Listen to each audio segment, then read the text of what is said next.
사도행전 55번째 묵상입니다. 신약성경 사도행전 6장 1절부터 7절 말씀까지 봉독합니다.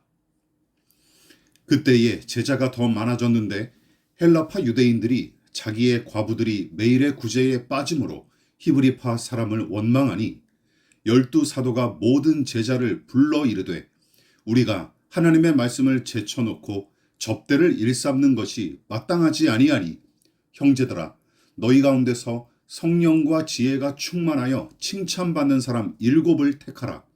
우리가 이 일을 그들에게 맡기고 우리는 오로지 기도하는 일과 말씀 사역에 힘쓰리라 하니 온 무리가 이 말을 기뻐하여 믿음과 성령이 충만한 사람 스데반과 또 빌립과 브로그로와 니가노로와 디몬과 바메나와 유대교에 입교했던 안디옥 사람 니골라를 택하여 사도들 앞에 세우니 사도들이 기도하고 그들에게 안수하니라. 하나님의 말씀이 점점 왕성하여 예루살렘에 있는 제자의 수가 더 심히 많아지고 허다한 제사장의 무리도 이 도에 복종하니라. 아나니아와 삽비라의 죽음 이후 초대교회 내부에 또 다른 문제가 발생합니다. 본토 출신의 유대 그리스도인과 그리스어를 사용하는 외국 태생의 유대 그리스도인 사이에 갈등이 일어난 것이죠. 숫자가 많아지고 모임의 규모가 커지다 보니 문제가 일어나기 마련이지만 세상에서 벌어지는 일들이 교회 안에서도 고스란히 나타나는 현상이 씁쓸하면서도 또한 단순한 신화나 무용담과는 다른 성경의 이 분명한 현실성과 사실성은 더더욱 그 가치를 발휘합니다. 어쨌든 히브리어를 사용하는 본토 유대인들과 그리스어를 사용하는 제외 유대인이 예수 안에서 교회의 일원으로 묶였다는 사실은 참 고무적이고 반가운 일이죠. 그러나 서로 다른 사람들의 화합과 연합은 그리 오래가지 못했습니다. 히브리파 사람들이 헬라파 유대인 과부들을 구제 대상에서 조금씩 제외하기 시작했고 부조리한 처사에 불만을 품기 시작한 헬라파 유대인들이 거기에 강력하게 이의를 제기한 것이죠. 자칫하면 갈등의 불씨가 교회 전체로 확산될 위기에 봉착한 것입니다. 여기서 사도들의 처신을 주목하십시다. 본문은 사도들이 이 문제를 굉장히 심각하게 여겼다는 사실을 강조하죠. 우선 12사도가 모든 제자를 불러 모읍니다. 믿음으로 세례를 받은 모든 교인을 불러 모았다는 뜻이죠. 또한 유야무야 이 문제를 넘어가지 않고 단호한 조치를 취합니다.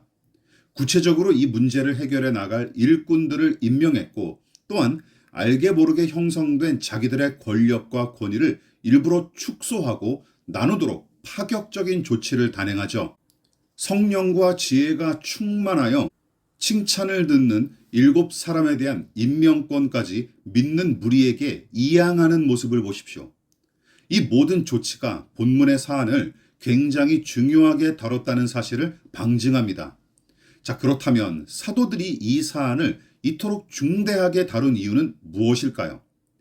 이것은 차별에 관한 문제이자 약자를 대하는 태도의 문제였기 때문입니다. 즉, 사도들은 약자에 대한 차별이 교회 내에서 자행되고 있다는 사실에 적잖이 충격을 받았고 이 문제를 제대로 다루지 않는다면 큰 화를 입게 될 거로 여긴 게 틀림없어요. 헬라파 과부들은 당시 교회 내에서 가장 가난하고 약한 부류였을 것입니다. 유대인의 혈통이지만 이방 땅에서 자라난 배경, 당시 사회에서 여성으로 겪는 성차별적 행태, 게다가 남편의 죽음으로 말미암은 경제적 능력의 상실은 가난과 궁핍의 고통으로 고스란히 이어지는 현실을 그녀들은 맞닥뜨렸을 것입니다. 그런 까닭에 성경에서 자주 등장하는 고아와 과부란 말은 약자를 대표하는 말로서 자주 사용이 되었죠. 그런데 교회 안에서 본토 히브리인들이 의도적으로 헬라파 과부들을 구제 대상에서 빠뜨리는 일들이 일어나기 시작했던 것입니다. 아마도 앞서 언급했던 헬라파 과부들의 배경 탓에 차별을 일삼았던 것으로 보이죠. 그러니까 이방인과 별반 다를 게 없는 이 과부들까지 우리가 챙겨야 할 이유가 있는가? 차라리 구제할 만한 자격과 이력을 갖춘 사람들에게 나눠주자 하고 생각했던 게 틀림없습니다.